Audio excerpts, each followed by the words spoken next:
Irmãs queridas, irmãos queridos, eu vos saúdo em nome de nosso Senhor Jesus. Que tenhamos nesta semana que se inicia hoje, oportunidades de paz, de crescimento espiritual. Tenhamos sempre oportunidade de enxugar lágrimas, acolher os aflitos ao nosso peito para que eles possam repousar as suas angústias, que possamos sempre praticar o bem, praticar a caridade e o amor ao próximo sem cessar. Nós vamos então anunciar agora o Evangelho segundo o Espiritismo, que nós vamos estudar hoje, é o capítulo de número 9, e os itens 2 e 7. O capítulo de número 9 tem o título Bem-aventurados os que são brandos e pacíficos. E o capítulo 9, a veneranda benfeitora Joana de Ângeles, quando comentou este capítulo de número 9, ela deu o título de A Paciência. E está na página 69 de Jesus e o Evangelho à luz da psicologia profunda. E neste livro, ela sugere os itens 2 e 7. Então, nós vamos começar pelo item 2, que é este que abre o espaço para nós. Eu peço nesse instante a Jesus de Nazaré que nos ilumine, a mim e a vocês, que eu possa ser um fiel transmissor do pensamento amigo da veneranda benfeitora Joana de Ângeles, fazendo uma semeadura de paz, uma semeadura de luz, uma semeadura de compreensão e de amor. E eu rogo a Jesus que adube os seus corações de vocês que me ouvem, com muito amor, com muita fé, com muita ternura, para que essas sementes de que eu sou portador nesta manhã possa cair em seus corações e produzirem, quando germinadas e transformadas em árvores com frutos, produzirem 100, 60 e 30 por um. Que Deus nos abençoe, nos ampare e nos guie, iluminando o nosso caminho desta caminhada de hoje. Vamos então à primeira parte. Evangelho segundo o Espiritismo de Allan Kardec, capítulo 9, item 2.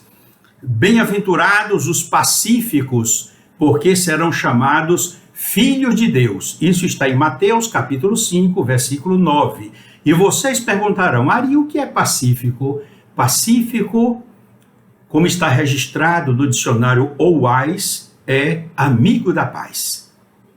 E quando nós falamos amigo da paz, nós nos lembramos daquela belíssima poesia, daquela belíssima prece, que vocês sabem, Senhor, fazei de mim um instrumento da vossa paz. É de Francisco de Assis. E quem foi que conviveu com ele na Úmbria? A irmã Clara de Assis, a nossa querida benfeitora Joana de Ângeles. E o item de número 7 é da autoria dela. É da autoria dela porque está escrito aqui do item 7, um espírito amigo, que foi o pseudônimo que ela usou para escrever o item 7, que é lindo. Eu, Ari, entendo essa página, esse item número 7, como uma verdadeira declaração de amor, uma declaração de ternura, de reconhecimento, de gratidão a Francisco de Assis por tudo que ele legou para todos nós, legou para o mundo. Mas é preciso para nós compreendermos esta mensagem da veneranda benfeitora Joana de Ângeles, que nós voltemos ao capítulo, Jesus o Evangelho à luz da psicologia profunda. Nós vamos ao capítulo de número 1, para entendermos depois o que é que ela vai dizer aí. Vocês vejam como interessante a inspiração que eu tive para poder dar a vocês as condições de abrir a compreensão para o entendimento de quando nós vamos começar a ler e interpretar o pensamento dela no item 7. Então ela diz aqui, no capítulo 1, Jesus o Evangelho à luz da psicologia profunda. O cosmo equilibra-se em parâmetros de harmonia inalterada, porque procede de uma causalidade inteligente, de uma causa inteligente, que tudo estabeleceu em equilíbrio. A lei natural que vige em todo o universo é a lei de amor, que se exterioriza de Deus mediante a sua criação. Isso é lindo. Nós vamos agora buscar o auxílio aqui do nosso querido irmão Emmanuel, o mentor de Francisco Cândido Xavier, o nosso saudoso médium lá de Uberaba. Neste livro, O Consolador, na pergunta 135, ele escreveu: todavia, confiado em si mesmo, mais do que em Deus, o homem transforma a sua fragilidade em foco de ações contrárias a essa mesma lei de amor, efetuando desse modo uma intervenção indébita na harmonia divina. Eis o mal. Urge recompor os elos sagrados dessa harmonia sublime. Eis o resgate. Ele sintetiza toda a lei de causa e efeito aí. A lei que vige ao universo. Quando nós ofendemos a um irmão, quando nós provocamos lágrima, desconforto, traímos um companheiro ou uma companheira, nós provocamos desarmonia no universo, porque nós agredimos a lei de amor. Nós fazemos uma intervenção indébita, nas palavras dele, na harmonia divina. Eis o mal. Urge, continua Emmanuel, recompor os elos sagrados dessa harmonia sublime. Eis o resgate. E para recompor, são com as realizações das nossas ações de amor, esse amor que se torna sublime na ação da caridade. De outra forma, a lei de causa e efeito dispara o procedimento para aqueles que não recompuseram essa intervenção indébita com o amor. A ação que provocou da outra pessoa volta para aquele autor, sentindo os efeitos da dor que provocou em outrem. Vamos ver agora um livro também buscando esclarecer mais o pensamento para vocês. Estudos Espíritas, da veneranda benfeitora Joana de Ângeles, na página 69, quando ela diz aqui: a reencarnação é a mais excelente demonstração da justiça divina, facultando aos infratores das leis a oportunidade de ressarcirem os erros cometidos nas existências transatas. Então, nós temos a oportunidade dos erros que nós cometemos contra as leis de amor, nós de repararmos nas outras é agora que tem a oportunidade, é um momento sublime para todos nós. Mas se eu não faço isso, a dor, as lágrimas, os sofrimentos, os constrangimentos que eu provoquei nas outras pessoas voltam para mim como dor, semelhante àquela que provoquei nas outras pessoas. Aí nós vamos ter condições agora de melhor compreender o pensamento da veneranda benfeitora Joana de Ângeles. Ouçamos então a veneranda benfeitora Joana de Ângeles. Está aqui no Evangelho segundo o Espiritismo, capítulo 9, item 7. De tanto ler, este item já está impregnado no meu coração, na minha alma. A dor é uma bênção que Deus envia aos seus eleitos. É uma bênção, porque a dor que eu vou passar é semelhante, é igual, idêntica àquela que eu provoquei nos outros. E por que é que Deus envia a esses eleitos? Porque todos nós somos eleitos para alcançarmos o reino dele, o reino de Deus, o reino do Pai, o reino de amor, como Jesus nos assinalou. No entanto, se eu não reparei a agressão à lei de amor com os meus atos de bondade, de ternura, de caridade sublime para ajudar os outros, eu não diminuo, não resgato o meu débito. Então, aquilo que eu provoquei nos outros, na dimensão da mesma dor, daquilo que os outros sentiram, volta para mim. Por isso que ela começa dizendo: a dor é uma bênção que Deus envia a seus eleitos. Então, aquele que sofre pode dizer: não, eu fui escolhido por Deus para não ficar perdido na imensidão dos planetas, nem na imensidão desta terra. Se eu não pratiquei o bem, não pratiquei o amor suficiente para poder restabelecer a harmonia, que eu provoquei a desarmonia, se eu não... a dor vem cobrar-me para que eu possa sentir aquilo que eu desrespeitei. Por isso que a veneranda professora Amélia Rodrigues nos diz que a lágrima correndo sobre as nossas faces é a presença da justiça de Deus se realizando.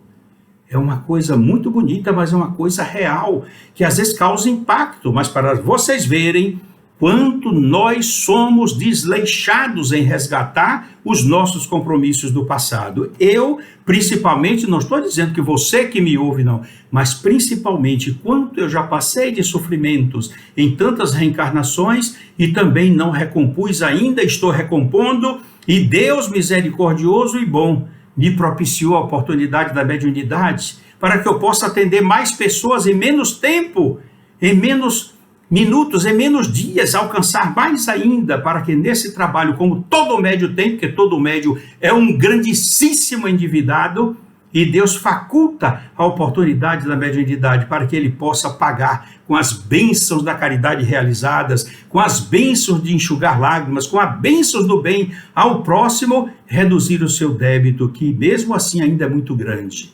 A dor é uma bênção que Deus envia a seus eleitos. Não vos aflijais, pois, quando sofrerdes, antes bendizei de Deus onipotente, que pela dor neste mundo vos marcou para a glória no céu. Como se dissesse, Ari, você está sofrendo, mas você tendo resignação, você tendo confiança em Deus, você estará preparado depois de, ressarcir o seu débito para a glória no céu.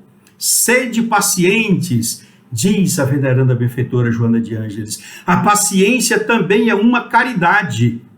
E deveis praticar a lei de caridade ensinada pelo Cristo, enviado de Deus. A caridade, diz ela, que consiste na esmola dada aos pobres, é a mais fácil de todas. Outra existe, porém, muito mais penosa e, consequentemente, muito mais meritória, tem peso maior. A de perdoarmos aos que Deus colocou em nosso caminho para serem instrumentos do nosso sofrer e para nos porem à prova a nossa paciência. A vida é difícil, continua ela, bem o sei, compõe-se de 1000 nadas, que são outras tantas picadas de alfinetes, mas que acabam ferindo. Se, porém, atentarmos nos deveres que nos são impostos, nas consolações e compensações que, por outro lado, nós todos recebemos, havemos de reconhecer que são as bênçãos muito mais numerosas do que as nossas dores. O fardo parece menos pesado quando se olha para o alto do que quando se curva a fronte para a terra. Coragem, amigos, tendes no Cristo o vosso modelo, mais sofreu ele do que qualquer de vós, e nada tinha de que se penitenciar, ao passo que vós tendes de expiar o vosso passado e de vos fortalecer para o futuro. Sede, pois, pacientes, sede cristãos. Essa palavra resume tudo. Um espírito amigo já está aqui dentro do coração, eu já li tanto para compreender e me incentivar a me antecipar maiores dores, para me incentivar a praticar a caridade e o bem do próximo. Que bom se vocês também adotarem essa prática de olhar sempre lendo para observar quantas coisas bonitas estão escritas, registradas nestas letras que compõem a materialização do pensamento da veneranda benfeitora Joana de Ângeles. Vamos agora a Jesus e o Evangelho à luz da psicologia profunda, na página 70. Olha aqui o título, A Paciência.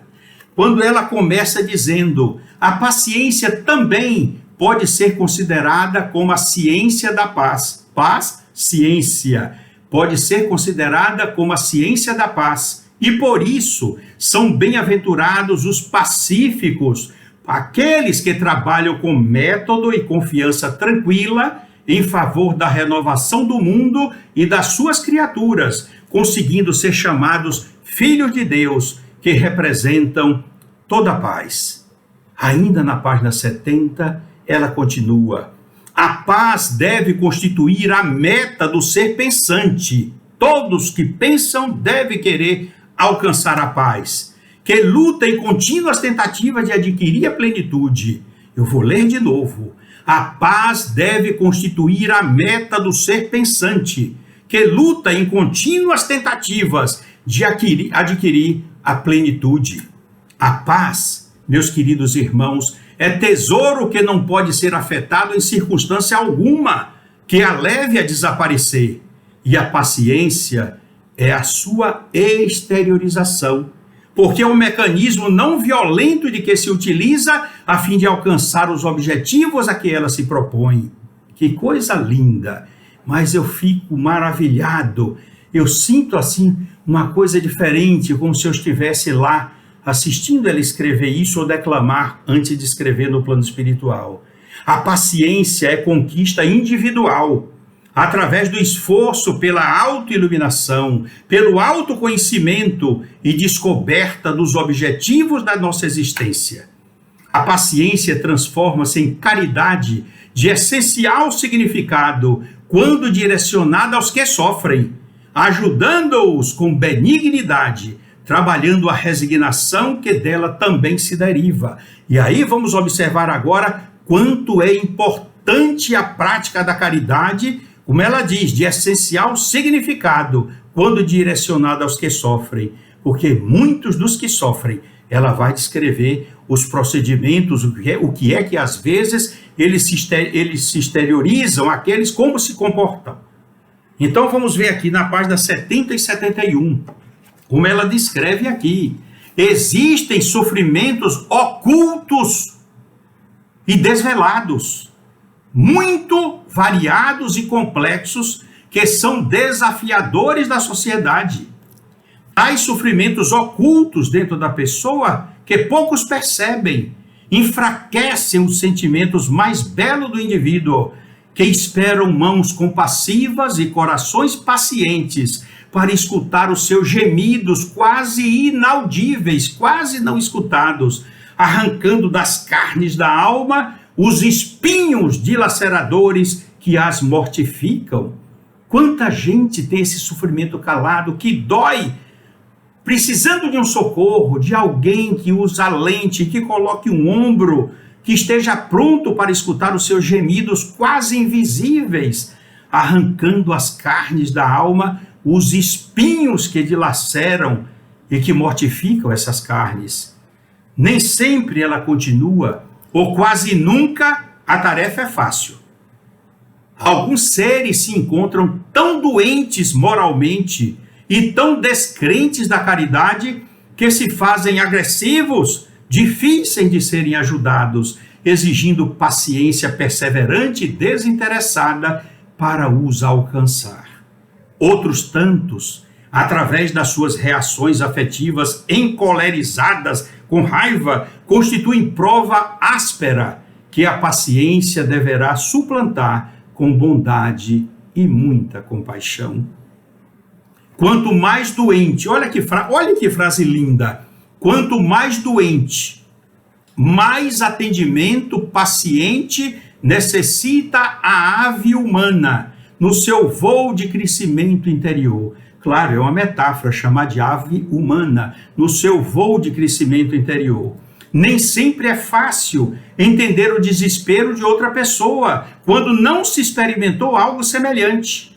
São muitos os fatores de aflição, desde que pequeninas dificuldades até as exaustivas e quase insuportáveis expiações, todas exigindo paciência a fim de serem atendidas e solucionadas. Essa primeira frase me toca muito particularmente, quando ela diz aqui, nem sempre é fácil entender o desespero de outra pessoa quando não se experimentou algo semelhante. Por isso que na casa de Guará, muitas vezes chegam pessoas que tiveram a oportunidade, nesta reencarnação, de perder algum parente e principalmente perder algum filho. E aí encaminham, procure o irmão Ari, porque a pessoa que encaminha para mim sabe que meu segundo filho desencarnou e eu estava sozinho quando eu cheguei ao hospital, que disseram, não, ele morreu, estava na UTI, mas morreu. está lá no necrotério. E eu fui sozinho procurar. Eu o conhecia, ele se parecia muito comigo. E aí, quando eu olhei, ele que entrou no hospital com a cobertinha toda bordada, que Carmélia tem um gosto maravilhoso. Olha, uma coberta, toda uma pijaminha linda, bonita, um capuzinho lindo, lindo, lindo. Ele estava lá na pedra, lá no necrotério, envolvido por um pano de chão, desse de limpar o chão que fica escuro. Foi um choque para mim, mas foi uma prova muito grande. Por isso, quando aparece uma mãe que perdeu um filho ou um pai, que encaminham para mim, que diz assim, meu filho morreu. Eu digo, eu compreendo. E como é que o senhor sabe? Porque o meu filho também morreu e eu o carreguei. Eu o carreguei no colo para botar no caixãozinho da funerária. Por isso que ela diz aqui, continuando, são muitos os fatores de aflição, desde pequeninas dificuldades até as exaustivas e quase insuportáveis expiações, todas exigindo paciência a fim de serem atendidas e solucionadas. Na página seguinte, 72, ela diz assim, a paciência encoraja o ser, porque o ajuda a enfrentar quaisquer situações, tomado pela ciência da paz.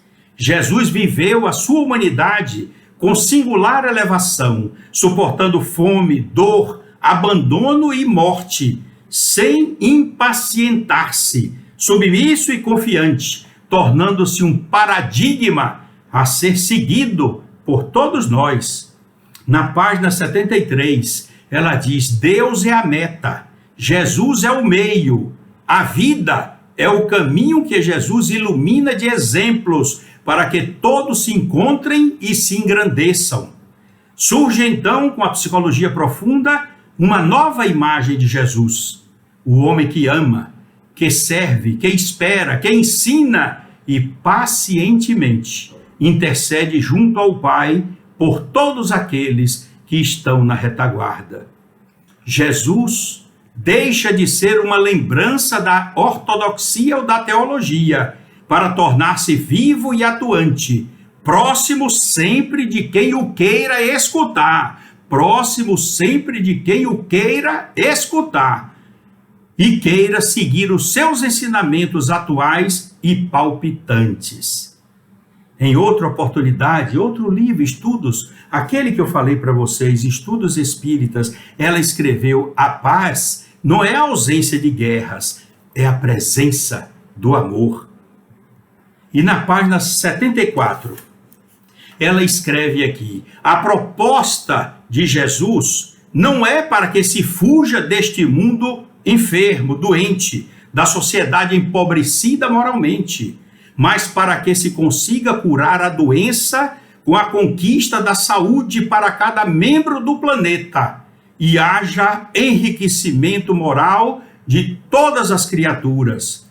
Tal cometimento é um grave desafio que somente os espíritos pacientes irão conseguir e por isso serão chamados filhos de Deus. Oh, meus queridos irmãos, é realmente uma mensagem linda.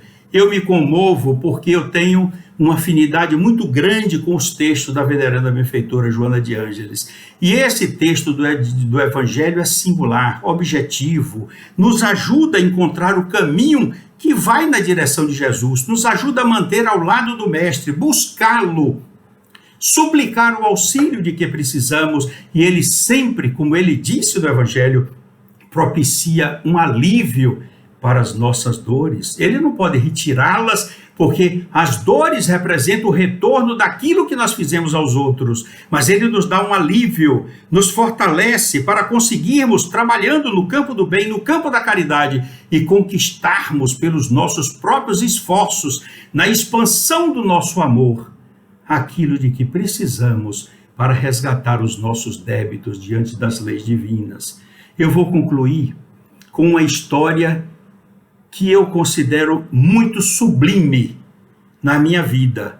Eu já li essa história há muito tempo. Eu nasci para ensinar, eu gosto de ensinar. Eu me sinto feliz ensinando. E se passa nos Estados Unidos da América. Na década, o livro não diz.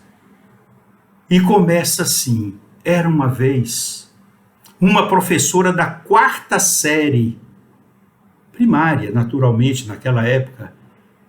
Ela tinha um aluno que a deixava muito incomodada, pois estava sempre distraído na aula, não entregava os trabalhos nas datas marcadas e raramente conseguia responder bem às perguntas que ela fazia. Como sabia que ele estudava naquela escola desde a 1ª série, a professora Grace resolveu analisar o seu histórico. Então ela foi lá à secretaria, vasculhou os arquivos e as informações que a professora Grace encontrou a deixaram bastante surpresa. No seu prontuário estava escrito, cada aluno tinha o seu prontuário. No caso dele estava escrito lá, 1ª série. A professora da 1ª série escreveu no final do ano: é um menino inteligente e simpático. Seus trabalhos estão sempre em ordem, muito educado e atencioso durante as aulas. 2ª série, a outra professora escreveu: é um aluno excelente e muito querido pelos colegas, porém anda distraído e muito preocupado com a grave doença de sua mãe, portadora de câncer, uma metástase.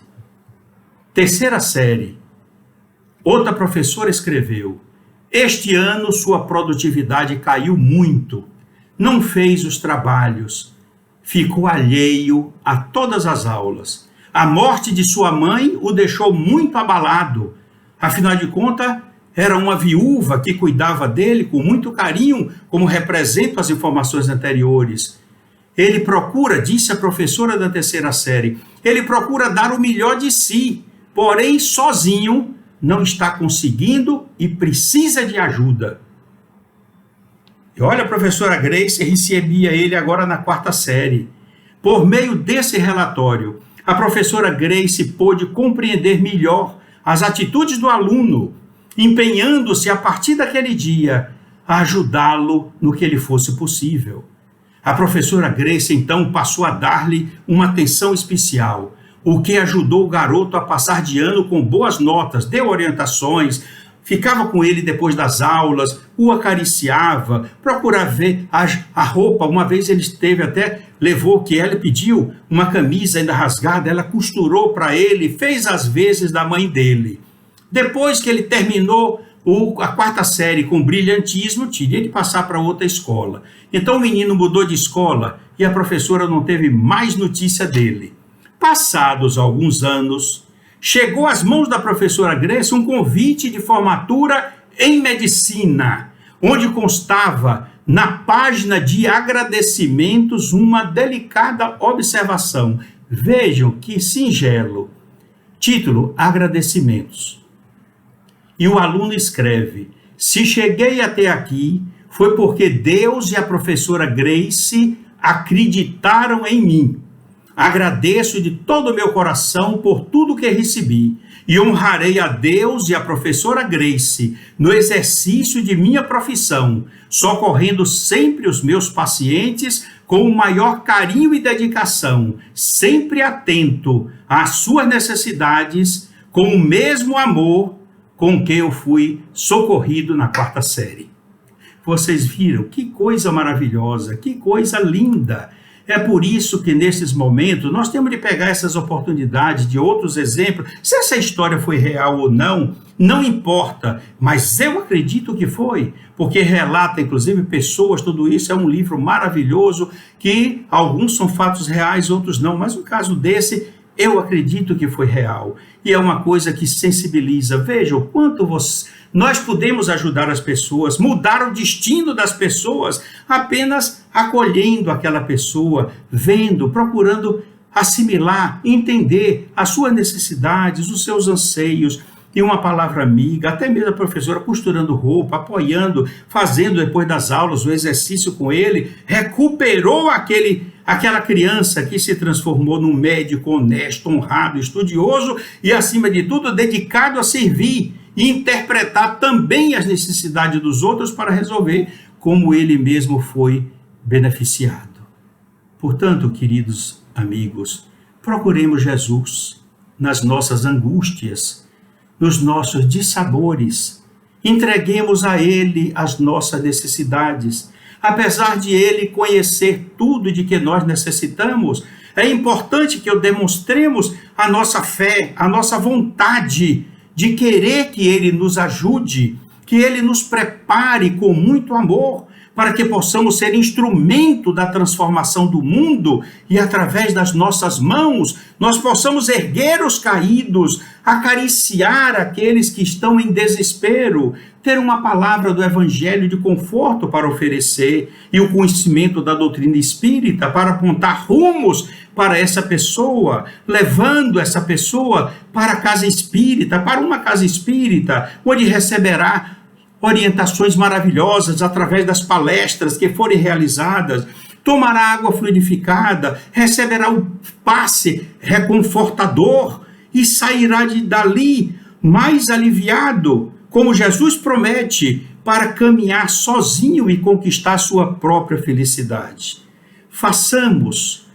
Nos tornemos arautos do Evangelho e arautos da doutrina espírita, fazendo refulgir em todos os corações que encontrarmos tudo isso que a doutrina é, tudo isso que Jesus explica no seu Evangelho, pelas nossas realizações. Façamos de nossos exemplos, imitando Jesus, o verdadeiro Evangelho vivo, atuante, consolando, orientando, amparando, ajudando e mostrando rumos para a felicidade daquele que encontrarmos em nosso caminho. Que o querido Mestre de Nazaré, que tanto amor tem distribuído para a humanidade inteira, proporcione a todos vocês que me ouvem a paz, o amor, e que vocês possam continuar com fé e esperança de que tudo isso vai mudar, de que tudo isso é transitório, porque Jesus está no comando da nossa nave, do nosso planeta. Ele é o nosso governador, o construtor, o nosso modelo e o nosso guia. Confiemos nele, porque breve teremos um momento de paz, de harmonia, mostrando, comprovando para todos nós que o amor é a força maior para mudar a face da terra. Que Deus os abençoe, que a nossa Mãe Maria Santíssima os envolva a todos com o seu manto de ternura e afeto, e que o nosso querido amigo da Galileia, o nosso Rabi, nos abençoe, iluminando os nossos caminhos e nos sustentando em nossa caminhada, com fé, com amor e muita confiança. Que assim seja. Deus os abençoe, meus queridos irmãos, e recebam um abraço paternal deste que em todos os momentos considera vocês como filhos do meu coração. Que assim seja.